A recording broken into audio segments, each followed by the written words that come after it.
अक्टूबर 2023 की तारीख थी जब इजराइल में योम किपुर का जश्न मनाया जा रहा था। लोग नाच रहे थे, गा रहे थे और इसी दौरान अचानक से ये जो उनका जश्न है वो मातम में तब्दील हो जाता है। लोग अपनों के लिए रोते बिलखते हुए नजर आते हैं और वजह ये थी कि हमास की तरफ से इजराइल पर रॉकेट बरसाए गए जिसमें कई लोगों की जान चली जाती है। और तब से ही यानी कि 1 साल से इजराइल जो है वो इंतकाम की आग में है और लगातार अपने दुश्मनों का खात्मा कर रहा है। और यही वजह है कि मिडिल ईस्ट देशों का नक्शा बदल गया है।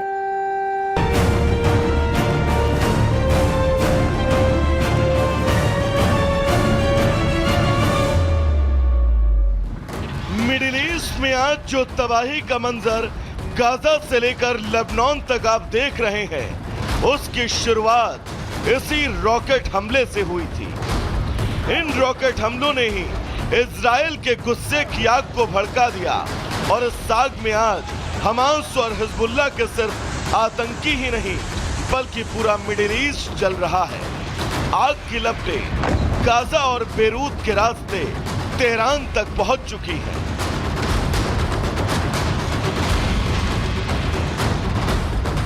1 अक्टूबर 2023 की उस शाम जब इजराइल के लोग योम किपुर युद्ध की 50वीं सालगिरह के जश्न में डूबे थे, तभी अचानक गाजा पट्टी की ओर से हजारों रॉकेट इजराइल के इलाके में गिरने लगे।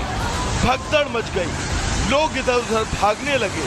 किसी को कुछ समझ नहीं आ रहा था कि क्या करें। इस हमले में 1000 से भी ज्यादा इजरायली नागरिकों की जान चली गई और सैकड़ों की संख्या में इजरायली नागरिकों का अपहरण किया गया।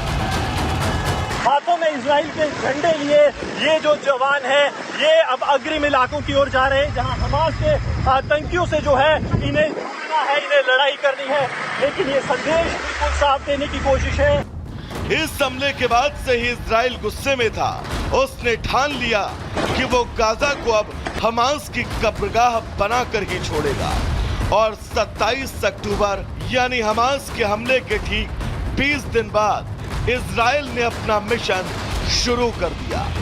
इन स्पेशलाइज्ड टैंक्स को जो BMPs हैं, इन्हें यहाँ पर उतारा गया है। क्योंकि आप देखिए यहाँ पर अगर आपको दिखा पाए तो ये कुछ स्पेशलाइज्ड कैमरास हैं जो यहाँ पर लगाए गए हैं।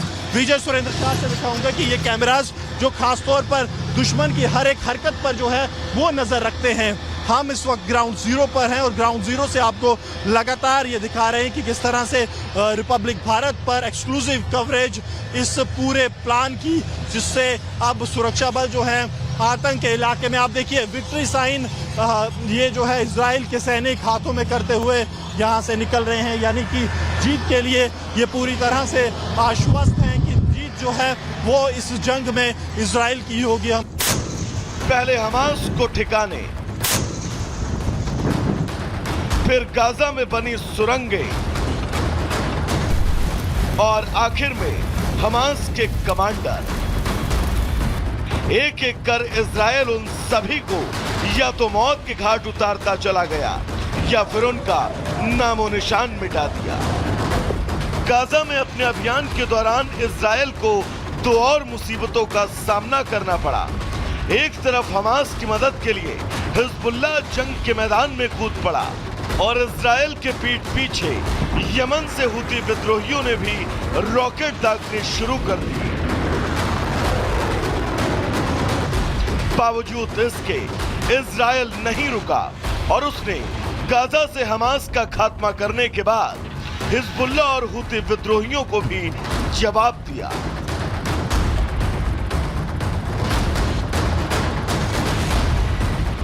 लेकिन इजराइल के लिए जंग का मैदान सिर्फ गाजा नहीं था, बल्कि दुनिया के सबसे बड़े मंच UN में भी उसके अभियान को लेकर कई बार विरोध हुआ। हालांकि कुछ देशों का साथ मिलने से इजराइल को किसी बात की चिंता नहीं थी। हमास से भी ज्यादा तबाही इजराइल ने लेबनान में मचाई, जहां उसने हमास का साथ देने वाले हिजबुल्लाह के कमांडरों को भी वहीं पहुंचा दिया। इजराइल ने तो हिजबुल्लाह चीफ नसरल्लाह तक को मार गिराया। 7 अक्टूबर के बाद से ही एक बात तो तय थी कि इजराइल इतनी आसानी से अब हमास को नहीं बख्शेगा, लेकिन हूती और हिजबुल्लाह ने हमास की मदद करके अपने डेथ वारंट पर इजराइल की मुहर लगवा ली, जिसका अंजाम अब पूरा मिडिल ईस्ट भुगत रहा है। Bureau report, Republic Bharat. तो बीते 1 सालों में देखिए मिडिल ईस्ट का नक्शा बदल रहा है, लेकिन 7 अक्टूबर के बाद यानी कि हमास ने जो इजराइल पर हमला किया था, इसके 20 दिन बाद यानी कि 27 अक्टूबर 2023 को इजराइल का गाजा ऑपरेशन शुरू हुआ। ये हम आपको बता रहे हैं कि बीते 1 साल में आखिर क्या क्या इजराइल की तरफ से किया गया है। देखिए, हमास पर हवाई और जमीनी हमले भी तेज कर दिए गए। हमास के हजारों ठिकानों को तबाह कर दिया गया। यानी कि बदले की आग में जिस तरीके से नेतन्याहू लगातार झुलस रहे थे, उसी का नतीजा ये कि ऑपरेशन के जरिए कई सुरंगों को भी खत्म कर दिया गया और इसके अलावा लाखों की संख्या में हथियार भी वहां पर मिले। हमास चीफ समेत कई बड़े कमांडर को ढेर कर दिया गया है। वहीं 7 अक्टूबर के हमले का मास्टरमाइंड यानी कि याह्या सिनवार अब भी जिंदा है और अब नजर यानी कि सिनवार पर टिकी हुई है। गाजा के बाद लेबनान में आईडीएफ का ग्राउंड ऑपरेशन तेज कर दिया गया। हिजबुल्लाह के कई ठिकानों को तबाह कर दिया गया और अभी भी तबाह करने का काम यानी कि हिजबुल्लाह के ठिकानों को तबाह करने का काम लगातार जारी है। हिजबुल्लाह के लगभग सभी कमांडर ढेर हो चुके हैं। हिजबुल्लाह चीफ हसन नसरल्लाह मारा गया है। बेरूत पर अब भी इजराइल जो है वो लगातार बमबारी कर रहा है, बम बरसा रहा है और ये कह रहा है कि जब तक हम हिजबुल्लाह के नामो निशान को खत्म नहीं कर देते, हम रुकने वाले नहीं हैं और पीछे हटने वाले नहीं हैं। ये बीते 1 साल में किस तरीके से इजराइल ने ऑपरेशन को आगे बढ़ाया और अपने दुश्मनों को खात्मा कर रहा है, ये हमने आपको ग्राफिक्स के जरिए बताया। अगली खबर के लिए रुक कर लेते हैं महिमा का। और खबरों में आगे बढ़ते हैं, बात करेंगे पाकिस्तान की, क्योंकि पाकिस्तान के कराची से खबर मिल रही है कि एयरपोर्ट के पास एक बड़ा धमाका हुआ जिसकी गूंज कई शहरों में सुनाई दी। 2 लोगों की जान चली गई, 11 लोग घायल भी बताए जा रहे हैं।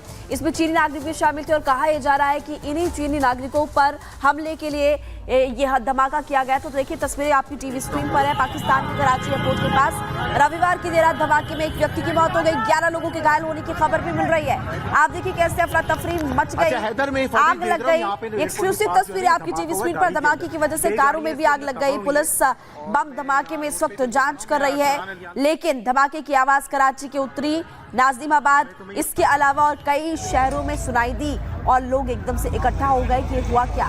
कई इलाकों तक ब्लास्ट की गूंज सुनाई दी।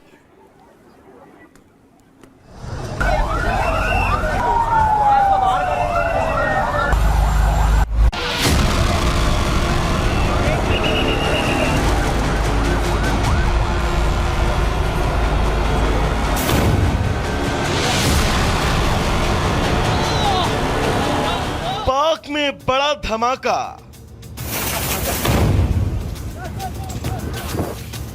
पूरे शहर में गूंजी आवाज। आसपास धुएं का गुबार,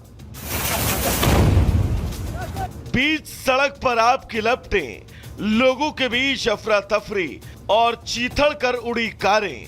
तस्वीरें पाकिस्तान की आर्थिक राजधानी कराची की हैं, जो रविवार देर रात धमाकों से थर्रा गया।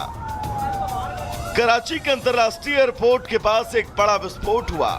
धमाके के बाद सड़क पर बड़ी आग की लपटें दिखी, जिसका अंदाजा बाद में उठे धुएं के गुबार और चीथड़ उड़ी इन गाड़ियों की तस्वीरों से आप लगा सकते हैं।